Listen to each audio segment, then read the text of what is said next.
Il est l'heure du journal sur la télévision togolaise. Madame, Monsieur, bonsoir. Et voici les titres de cette édition. La préfecture de Tchaoudjo a accueilli le chef de l'État fort et Sozimna Nyazingbe dans la journée d'hier samedi. Pose de la première pierre de la ferme agricole moderne égypto-togolaise d'Abachang. Visite inopinée dans la ville de Sokodé, théâtre d'actes de vandalisme il y a quelques semaines, et rencontre avec les représentants des différentes composantes de Tchaoudjo. L'agenda du chef de l'État a été très chargé hier et vous le découvrirez en détail dans cette édition. Des techniques nouvelles pour booster l'agriculture comme rappelé par le chef de l'État à Abachang hier, c'est à cela que s'attelle justement l'ITRA. L'Institut inculque de bonnes pratiques agricoles aux producteurs, à découvrir dans ce journal. Et puis, coup double pour la paroisse universitaire de Lomé. On y a célébré ce dimanche la fête catholique du Christ roi et lancé la rentrée pastorale et universitaire 2017-2018. Voilà pour les titres une fois encore. Bonsoir. Le chef de l'État, Fort et Sozimna Nyazingbe, était hier dans la préfecture de Tchaoudjo. À la Matessi, il a procédé à la pose de la première pierre de la ferme agricole moderne égypto-togolaise d'Abachang. D'abord, les images de l'arrivée du président de la République sur place hier et l'accueil que lui ont réservé les populations. Suivez.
Et sur place, le chef de l'État, Fort Nyazingbe, a salué la coopération entre l'Égypte et le Togo, un partenariat qui ne cesse de se renforcer. Il a présenté ses condoléances suite au drame qui a frappé l'Égypte dans le désert du Sinaï. Le président de la République est également revenu sur les manifestations politiques à Sokodé. Je vous propose de suivre son intervention. C'était hier à Abachang. Je voudrais en votre nom, au nom du peuple togolais et à mon nom personnel, dire toute ma reconnaissance à mon frère et ami, le maréchal Al-Sisi, président de la République arabe d'Égypte.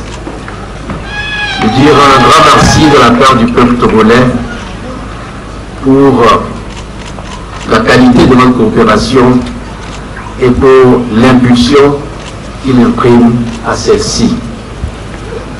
Je voudrais, avant de continuer, lui renouveler, comme ceux qui m'ont précédé, les sincères condoléances de tout le peuple togolais, de son gouvernement. Mes propres condoléances pour l'ignoble attentat qui a eu lieu dans le désert du Sinaï, dans une mosquée, au moment où les fidèles étaient réunis pour prier et louer le Tout-Puissant. D'autres personnes sont venues littéralement les massacrer. Je condamne, au nom du peuple togolais, à mon nom personnel, cet acte odieux et j'exprime la solidarité du peuple togolais au peuple égyptien et aussi nos condoléances aux familles éplorées et notre sympathie aux blessés. Nous apprécions ce geste du gouvernement égyptien parce que l'agriculture est un des piliers de notre stratégie de développement. Mais l'agriculture ne peut plus être la simple répétition d'anciennes méthodes, d'anciennes techniques. Aujourd'hui, nos frères et nos sœurs, à juste titre, ne supportent plus le caractère, le côté pénible de l'agriculture. Nous devons aller à très grands pas vers une agriculture moderne. Cette modernité se traduit par une plus grande mécanisation, par une plus grande maîtrise de l'eau, par des semences de qualité, par la transformation, parce que tout cela doit avoir pour objectif final d'accroître les revenus des agriculteurs, parce que c'est cela qui fera reculer la pauvreté dans notre pays. Je voudrais, puisque je suis en ce beau canton de la Matécie, aussi dire quelques mots des événements qui se sont déroulés dans la préfecture de Tchaoudjo. Pour ce qui est de la Matécie, je voudrais rassurer les uns les autres que je suis au courant de la question de la chefferie. Et dire que il y a un temps pour tout. Il y a le temps de l'écoute et il y a le temps de la décision. Le temps de l'écoute, nous y sommes encore. Le gouvernement, à travers le ministre de l'administration territoriale, est disposé à écouter les explications, les contributions, les critiques, les plaintes des uns des autres. Mais il y a aussi la loi de la République togolaise que nous devons respecter. Je demande aux uns et aux autres de faire confiance au gouvernement, parce que nous tiendrons compte à la fois de la loi et de l'intérêt général. Mais nous ne pouvons pas accepter de subir quelque pression que ce soit. Le décret, c'est moi qui le signerai. Personne ne viendra prendre ma main, me forcer de signer une décision en laquelle je ne crois pas.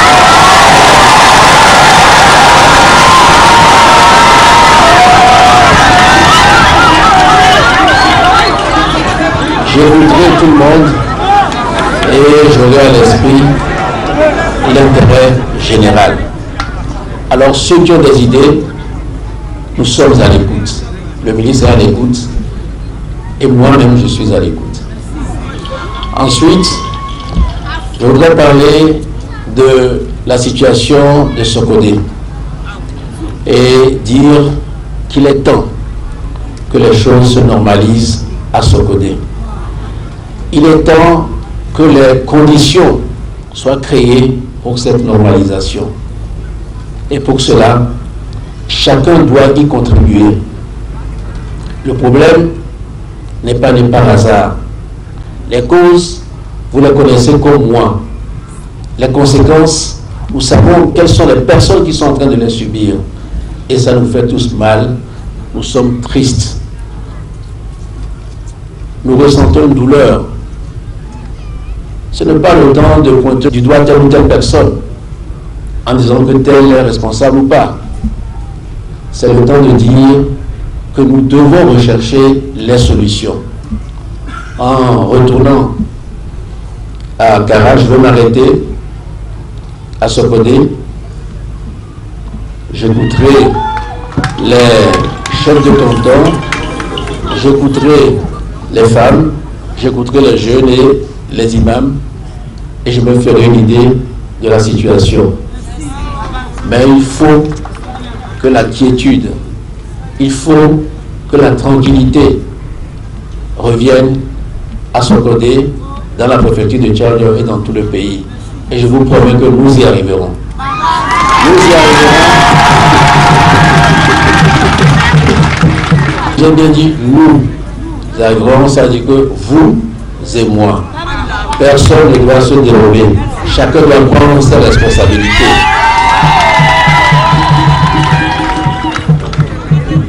Nous avons, ces derniers temps, pu expérimenter les effets néfastes de la violence. Je pense que ça suffit comme cela. Arrêtons cette violence-là et retrouvons une vie apaisée, retrouvons des activités normales et mettons-nous enfin au travail. Je vous remercie encore une fois de votre accueil.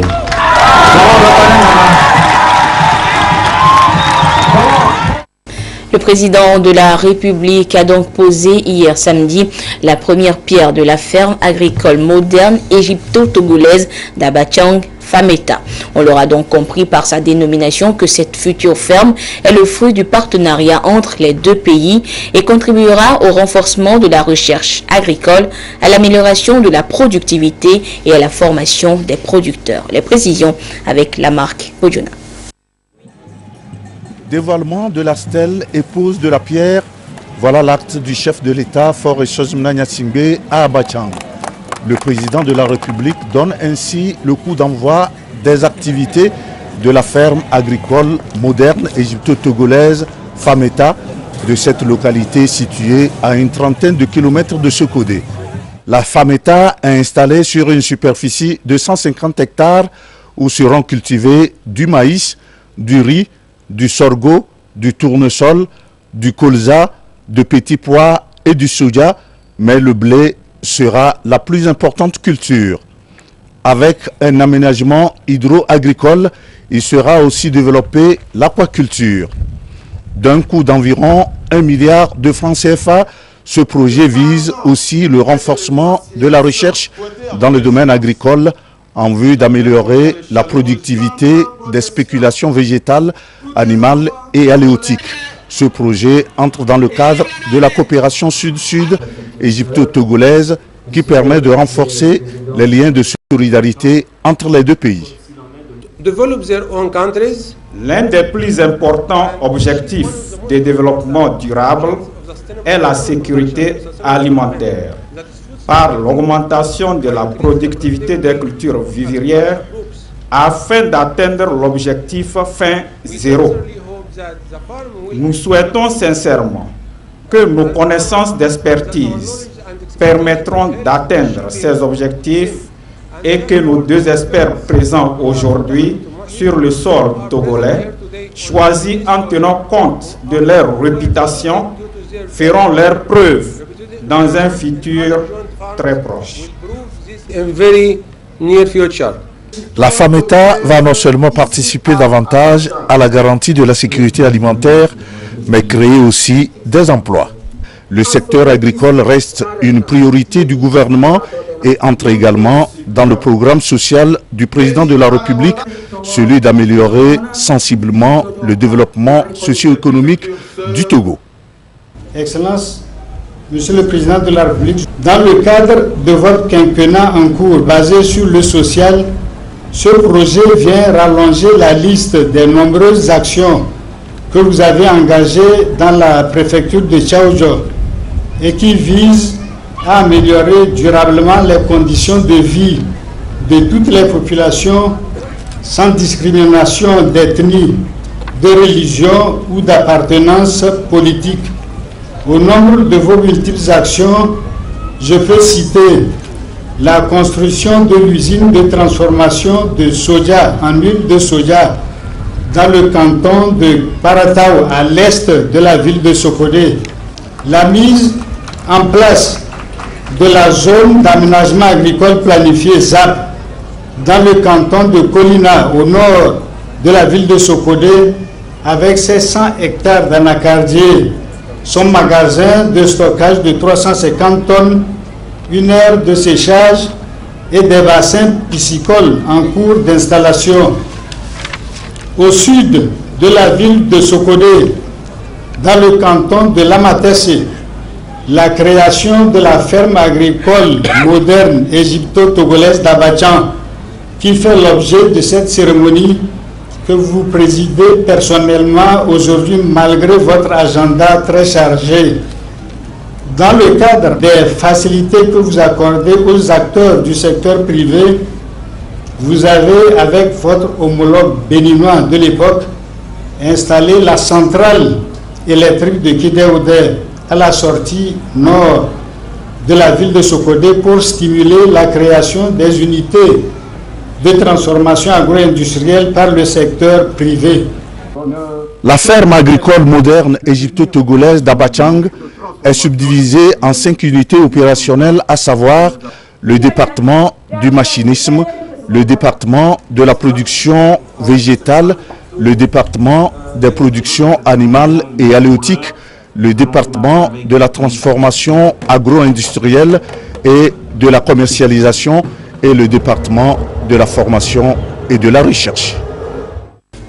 Et après le lancement des travaux de construction de la FAMETA, le chef de l'État s'est rendu à Sokodé. Une visite inopinée dans cette ville qui a été le théâtre d'actes de vandalisme et de casse sur les édifices publics et privés lors des récentes manifestations. Le président Faure Gnassingbé a constaté de visu ce qu'il reste de la poste, le commissariat, la gendarmerie, la Caisse nationale de sécurité sociale et bien d'autres services de la ville après le passage des casseurs. La marque Bojona.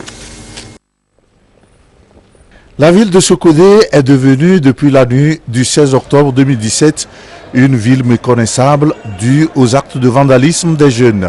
Le président de la République, Faure Essozimna Gnassingbé, a voulu par cette visite s'enquérir de l'état de certains édifices publics et privés détruits. Cette visite l'a conduit à la direction régionale de la Caisse nationale de la sécurité sociale CNSS, l'Union togolaise de banques UTB, à la poste centrale, au service de Togo Télécom, au commissariat de police, au domicile du directeur de la police de la région, la brigade territoriale de la gendarmerie de Pangalam et la direction régionale de l'action sociale. Partout où le chef de l'État est passé, il a visité les lieux afin de mesurer l'ampleur des dégâts.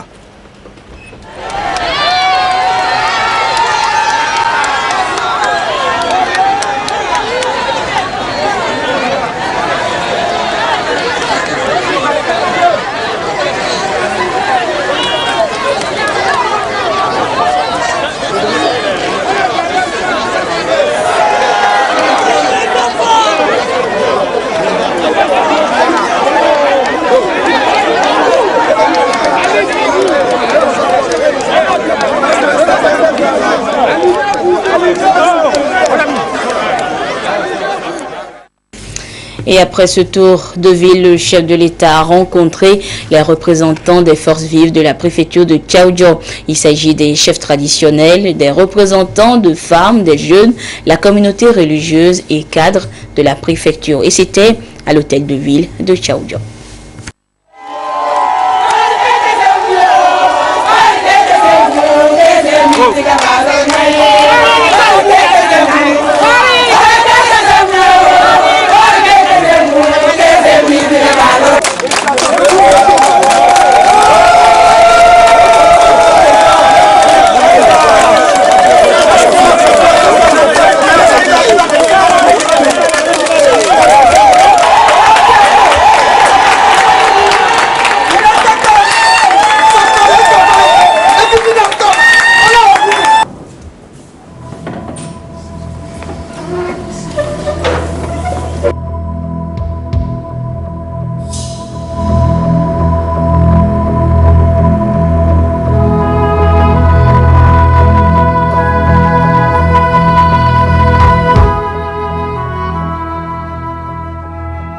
Et donc là, les images de la rencontre du chef de l'État avec les forces vives de la préfecture de Tchaoudjo, les chefs traditionnels, les représentants des associations de femmes, de jeunes, la communauté religieuse.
Voilà donc ce qu'on pouvait retenir des activités du chef de l'État de la journée d'hier samedi dans la préfecture de Tchaoudjo. Sur le plan national, des efforts sont également déployés pour améliorer la production, comme l'Institut togolais de recherche agronomique ITRA, qui travaille en amont pour soutenir les producteurs agricoles et augmenter leur production. À Daparan, des expériences et essais sont conduits dans la filière coton comme ailleurs. Les résultats sont présentés lors des journées portes ouvertes dans leurs champs écoles pour en somme diffuser les bonnes pratiques agricoles. Désiré Aloy. Nous sommes dans l'unité d'apprentissage, un champ école de l'ITRA à Tantigou à Dapan, où des expériences et essais se font. Sur cette parcelle, c'est le cas spécifique du coton, des essais de nouvelles pratiques agricoles dans l'objectif de gérer la fertilité et la texture des sols et accroître les rendements. Le bracaria, une plante de couverture à multiples fonctions expérimentées, porte espoir. Ces racines ont la possibilité alors de casser la croûte qui pouvait limiter la pénétration des racines des cultures. Et la masse racinaire est assez importante qui ameublit le sol, améliore la structure du sol. La cohabitation avec le maïs n'a pas un effet sur le développement normal du maïs, puisque elle vient 14 jours après le semis du maïs et la cohabitation peut se faire sans problème. Et après, quand le coton vient, le coton qui n'avait pas la possibilité d'envoyer ses racines en profondeur trouve déjà un sol ameublé et envoie ses racines en profondeur. En plus de ça, le producteur va profiter de la biomasse pour reconstituer la matière organique du sol. Sur la parcelle pratique à côté, les résultats sont concluants. Quand le cotonnier est venu, voici comment les racines se présentent. La racine est partie très en profondeur, elle peut même aller au-delà de 1,50 m. Vous voyez? Donc, ça permet à la culture du cotonnier d'être suffisamment enracinée pour puiser les éléments minéraux du sol. Si ce n'était pas le cas, on aurait vu un plan très court, comme c'est le cas de l'autre côté. Chez les producteurs, le problème de fertilité des sols se pose et ils sont à des rendements de 900 ou 800 kg à l'hectare. Il faut alors adopter de nouvelles pratiques qui puissent permettre de gérer bien la fertilité du sol. L'autre avantage du bracaria, c'est la lutte contre l'érosion, un dispositif de simulation pour mieux comprendre. C'est comme ça, la pluie tombe et vous allez voir que l'eau est rouge parce que la pluie en tombant a emporté une certaine quantité de terre. Par contre, quand on a les plantes de couverture, telles que ce que vous voyez ici, qui sont similées ici, quand il pleut, c'est la même terre qui est en bas, mais vous allez voir que l'eau qui va commencer par sortir est claire. La conclusion, c'est que, vous voyez ici, si on verse l'eau, vous allez voir que c'est une grande quantité de terre qui est emportée. Donc nous avons voulu montrer aux producteurs que s'ils veulent économiser ou capitaliser leur richesse qui est le sol, il faut forcément mettre les plantes de couverture, que le sol reste sur place. Les producteurs rêvent déjà la croissance agricole. Cette bonne pratique vient soutenir les efforts pour booster l'agriculture. Cette pratique constitue un atout très considérable pour la production cotonnière surtout. En tant que technicien, moi, je devrais d'abord installer ma propre parcelle et inviter les paysans à venir l'observer et copier cette technique qui va vraiment leur permettre de booster leur production. Ça facilitera la campagne. Je pense maintenant changer mon habitude avec les plantes de couverture. Ces plantes nous arrangent, nous corrigent la structure du sol. Et de deux, les bêtes aussi peuvent en profiter. Et en retour, nous rejeter encore même les déchets.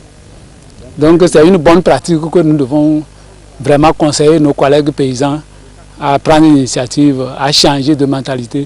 Avec le bracaria, c'est le semis direct accompagné d'itinéraires techniques, une méthode innovante qui non seulement vise l'adaptabilité des variétés du coton brésilien, mais aussi mène une lutte intégrée contre les ravageurs. Ces dernières années, le secteur agricole bénéficie d'une attention particulière du gouvernement togolais pour assurer l'autosuffisance alimentaire et la production industrielle. La filière coton en amont est accompagnée pour atteindre la vision stratégique 200 000 tonnes à l'horizon 2022. ITRA joue sa partition pour appuyer donc le secteur.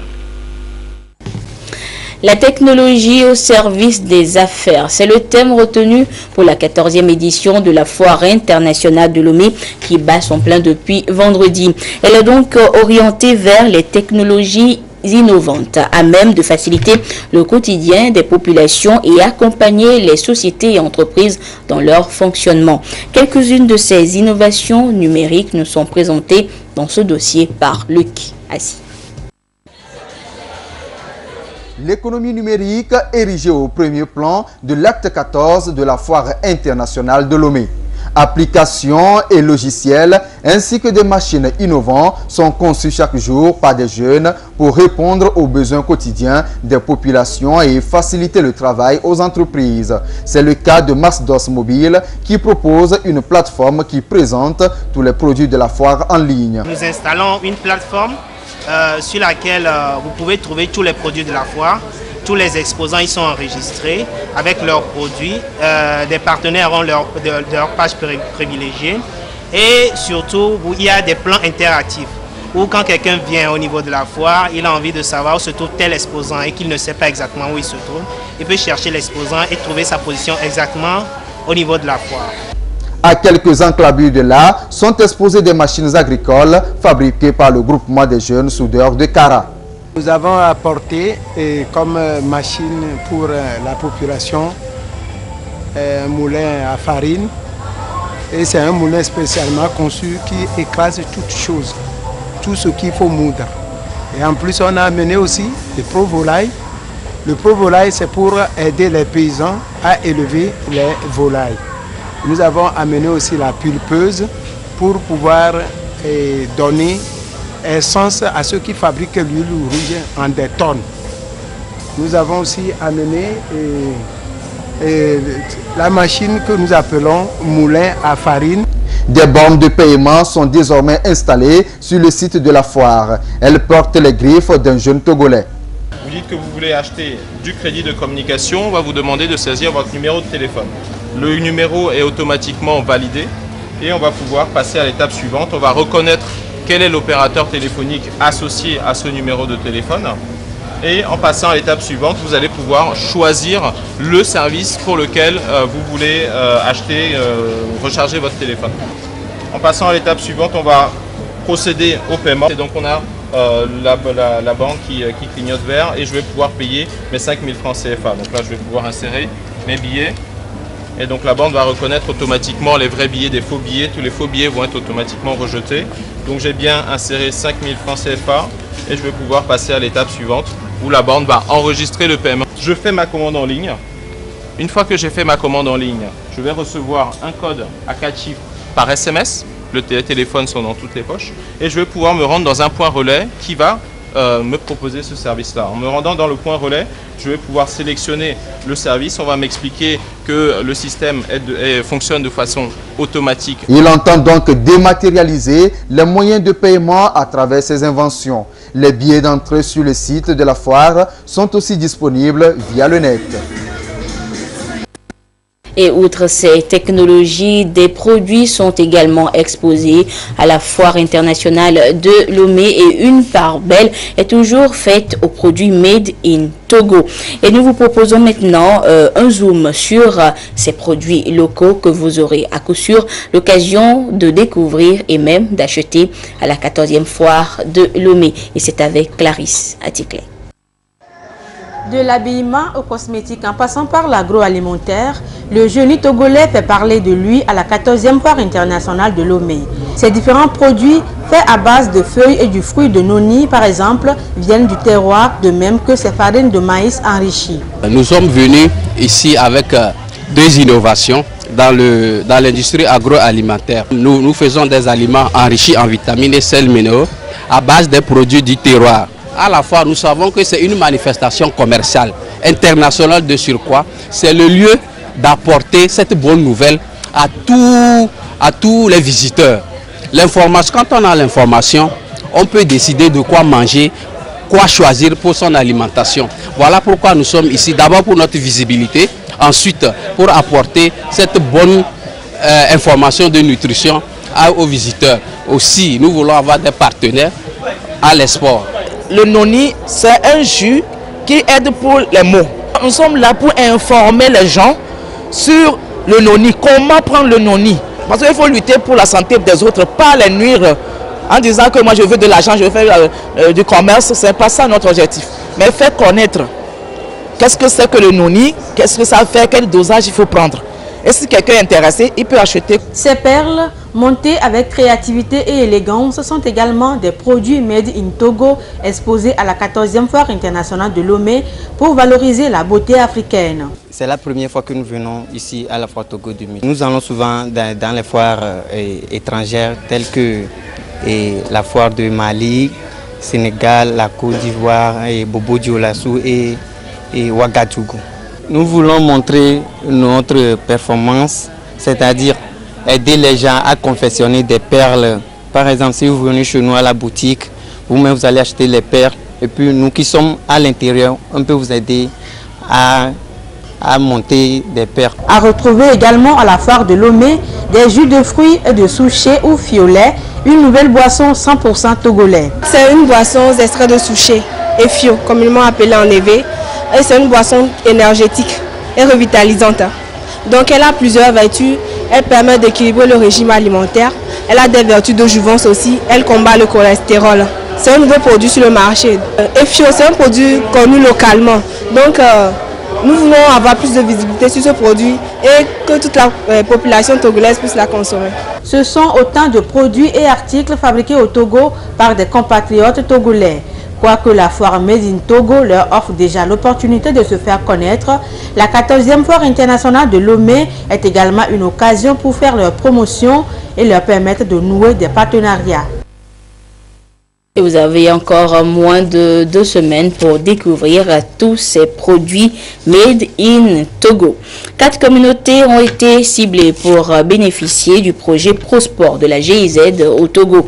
Il s'agit d'un projet d'intégration du sport pour le développement au profit des localités comme Tchévié, Atakpamé, Sokodé et Kara. Et les travaux de mise en œuvre du dit projet se sont poursuivis cette semaine avec la présentation de manuels pédagogiques pour une meilleure appropriation du concept. Des précisions avec Lagoudou.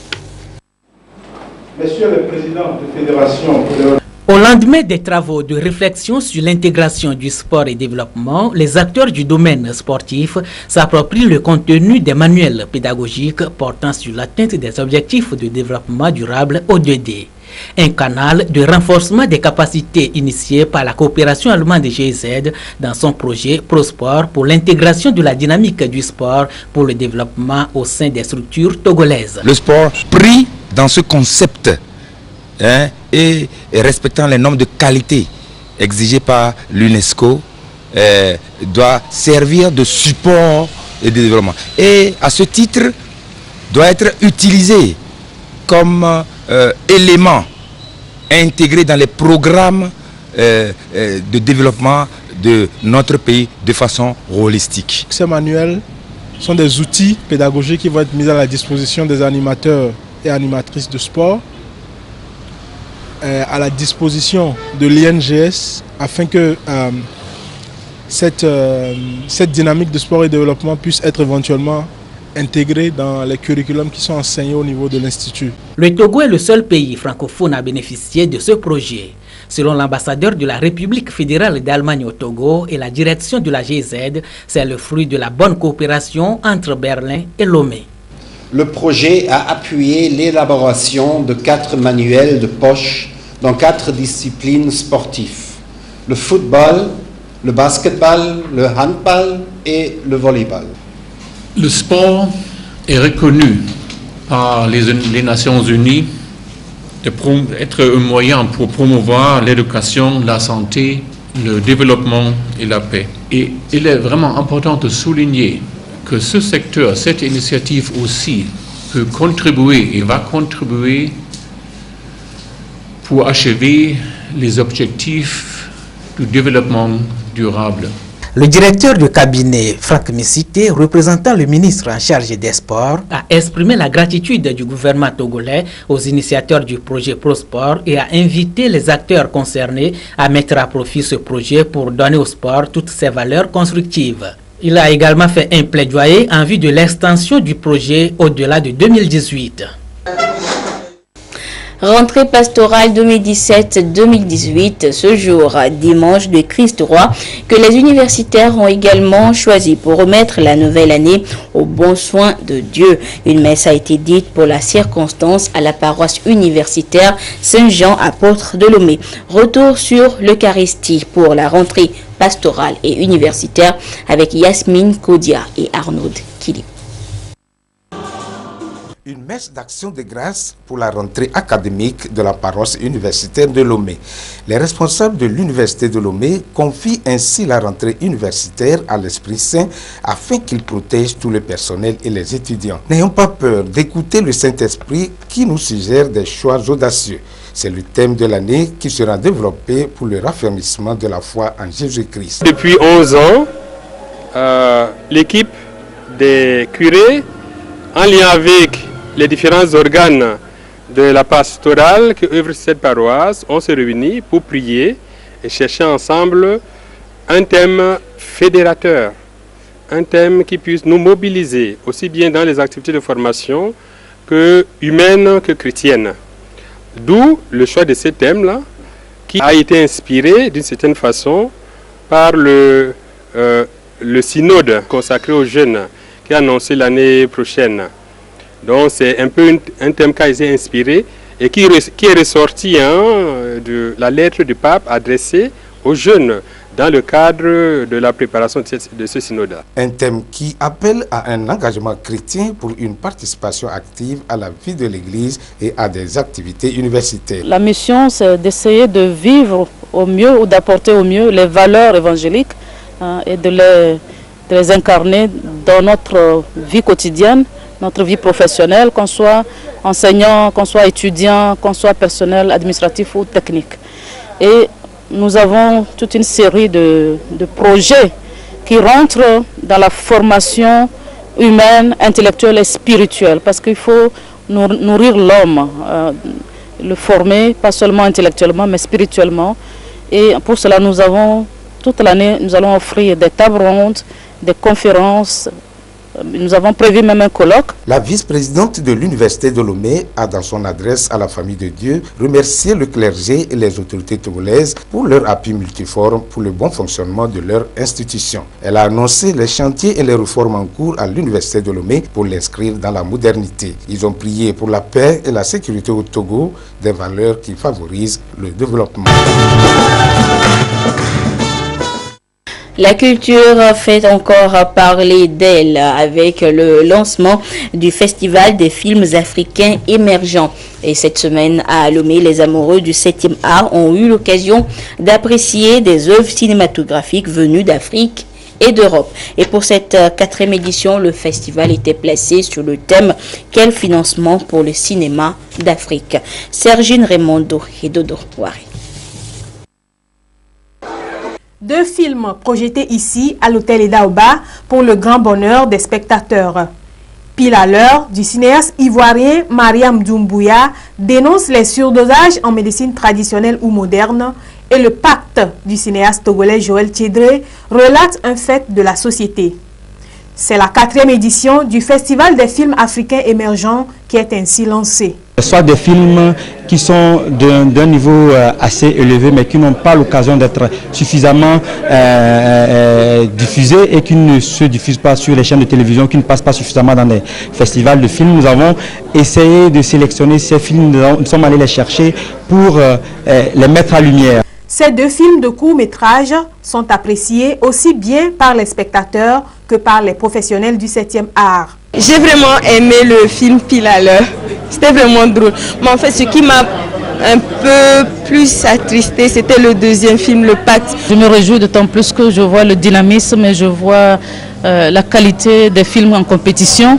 Et je voudrais féliciter cette jeune équipe qui vraiment chaque année nous surprend et qui quelque part nous rassure, nous montre que le cinéma togolais est vraiment en plein essor, en plein développement. Et donc s'il y a un seul conseil qu'on peut donner aux jeunes, c'est vraiment de cultiver ce côté vraiment artistique pour apporter un plus. Le Festival des films africains émergents est un événement de portée mondiale qui constitue un brassage des œuvres cinématographiques du Togo et d'Afrique. Le ministre en charge de la culture, Guy Madié Lorenzo, a réaffirmé l'engagement du gouvernement qui œuvre déjà pour une meilleure visibilité du cinéma au Togo. Le président de la République a inauguré il y a quelques semaines, en compagnie du président du conseil de surveillance de Vivendi Universal, une salle de cinéma ultramoderne à Nord Olympia. Bientôt, il y aura une autre salle de cinéma également. Le 7e art aura aussi un cadre juridique de promotion puisque le code du cinéma et de l'image animée est actuellement sur les bureaux du secrétaire général du gouvernement pour une programmation prochaine en Conseil des ministres afin que ce code du cinéma puisse être adopté par le Conseil et envoyé à l'Assemblée nationale. Les 3 prochains jours seront donc consacrés à la découverte des cinéastes africains de plus de 12 pays et les spectateurs auront l'occasion d'être éduqués à travers l'art cynique. Et voilà, ainsi se referme cette édition quelque peu longue, actualité oblige.